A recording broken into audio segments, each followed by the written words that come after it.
بسم اللہ الرحمن الرحیم۔ آج کا ٹاپک میرا قربانی کے بارے میں ہے۔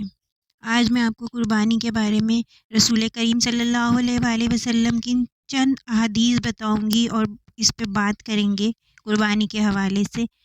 ویڈیو پسند آئے تو میرے چینل کو سبسکرائب کیجیے گا اور بیل آئیکن کو پریس کرنا نہیں بھولے گا تاکہ میری ہر نئی آنے والی ویڈیو آپ تک پہنچ جائے، اور ویڈیو کو شیئر کیجیے گا تاکہ یہ قربانی کے حوالے سے احادیث اور اس پر جو بات کر رہی ہوں وہ لوگوں تک پہنچ سکے۔ نبی کریم صلی اللہ علیہ وآلہ وسلم نے فرمایا کہ قربانی کرنے والے کو قربانی کے جانور کے ہر بال کے برابر ایک نیکی ملتی ہے۔ تو جانور کے کتنے بال ہوں گے؟ اس کے پورے جسم پر بال ہوتے ہیں۔ تو مبارک ہو ان قربانی کرنے والوں کو جو اللہ کی رضا کی نیت سے قربانی کرتے ہیں۔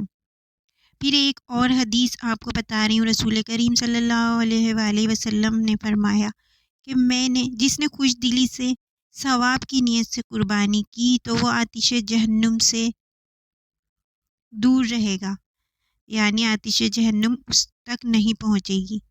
جس نے خوش دلی سے قربانی کی، دکھاوے کی نیت سے نہیں کی، بالکل بڑے خوبصورت اور ہیلدی جانور آپ خریدیں اور ان کی قربانی کریں، لیکن نیت صرف یہی لوگوں کو دکھانے کی نہیں ہونی چاہیے۔ نیت یہ ہونی چاہیے کہ اللہ کی رضا اس میں شامل ہو جائے، اللہ کی خوشی کے لیے قربانی کریں۔ نبی کریم صلی اللہ علیہ وآلہ وسلم کی ایک اور حدیث آپ کو یہاں پہ سنا رہی ہوں۔ رسول پاک صلی اللہ علیہ وآلہ وسلم نے اپنی پیاری بیٹی حضرت فاطمہ زہرا رضی اللہ تعالیٰ عنہا سے فرمایا کہ اپنی قربانی کے پاس موجود رہو، خون کا پہلا قطرہ گرے گا تو تمہارے سارے گناہ معاف کر دیے جائیں گے۔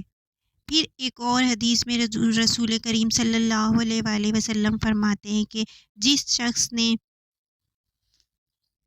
یہ قربانی کرنے کی وسعت موجود ہو، اللہ تعالیٰ نے اس کو اتنا نوازا ہوا ہو اور وہ قربانی کر سکتا ہے تو وہ قربانی ضرور کرے، اور جس کے پاس وسعت ہو وہ پھر بھی قربانی نہ کرے تو وہ ہماری عیدگاہ کے قریب نہ آئے، ہمارے عیدگاہ کے پاس نہ آئے۔ جس کو اللہ تعالیٰ نے وسعت دی ہوئی ہے اور وہ قربانی نہ کرے تو وہ ہماری عیدگاہ کے قریب نہ آئے۔ تو قربانی ضرور کرنی چاہیے۔ اس عید الاضحیٰ پر اللہ تعالیٰ کی بارگاہ میں خون بہانے سے افضل کوئی عمل نہیں ہوتا۔ اللہ کی رضا کی نیت سے ضرور قربانی کرنی چاہیے جن لوگوں کو اللہ تعالیٰ نے وسعت دی ہے۔ تو لبیک اللہم لبیک۔ اور پھر یہ دیکھیں کہ قربانی سے ہمیں نظر آ رہا ہوتا ہے کہ لوگوں کو کتنا فائدہ پہنچتا ہے۔ گاؤں دیہات سے لوگ پورے سال جانور پال کر یہاں لاتے ہیں، پھر جب انہیں سیل کرتے ہیں تو جو پیسے والے لوگ ہوتے ہیں جن کو اللہ تعالیٰ نے وسعت دی ہوئی ہوتی ہے وہ جانور خریدتے ہیں، تو وہ پیسہ غریب کی جیب میں جاتا ہے اور پھر وہ پورے سال کی اپنی کمائی کر یہاں سے اپنے گاؤں دیہات جاتے ہیں اور پھر نئے جانور تیار کرنا، پالنا شروع کر دیتے ہیں۔ پھر ٹرانسپورٹ کے حوالے سے دیکھیں تو جب یہ جانور لے جائے جاتے ہیں منڈیوں سے تو ٹرانسپورٹ میں جو لوگ یہ کام کر رہے ہوتے ہیں ان کی جیبوں میں پیسہ جاتا ہے۔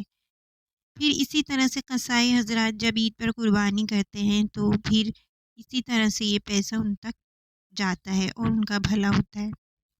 پھر ایک طرف دیکھیں ہم تو پھر یہ قربانی کے بعد جب قربانی کی کھالیں جمع ہوتی ہیں تو یہ سیل ہوتی ہیں۔ جب یہ سیل ہوتی ہیں فیکٹریوں میں جاتی ہیں تو وہاں پر پھر ان کی کٹنگ، ان کی کڑھائی وغیرہ جو کچھ پروسیس ہوتا ہے وہ ہوتا ہے، تو اس سے پھر وہ فیکٹری میں جو لوگ کام کر رہے ہوتے ہیں مزدور، ان کا بھلا ہوتا ہے، وہ ان کی جیبوں میں ہی پیسہ جاتا ہے۔ تو ہمیں یہ نظر آ رہا ہوتا ہے کہ اس قربانی سے لوگوں کو بھی کتنا فائدہ پہنچتا ہے، لیکن یہ اللہ تعالیٰ بہتر جانتا ہے کہ اس قربانی کے کیا کیا بینیفٹ ہیں۔ اللہ تعالیٰ نے یہ قربانی ہم پر فرض کی ہے۔ اللہ تعالیٰ ان تمام لوگوں کی قربانی قبول فرمائے جو نیک نیتی سے اللہ کی راہ میں قربانی کرتے ہیں۔ اللہ تعالیٰ ان کی قربانی کو اپنی بارگاہ میں قبول فرمائے اور ہم سب کو قربانی کرنے کی وسعت عطا فرمائے۔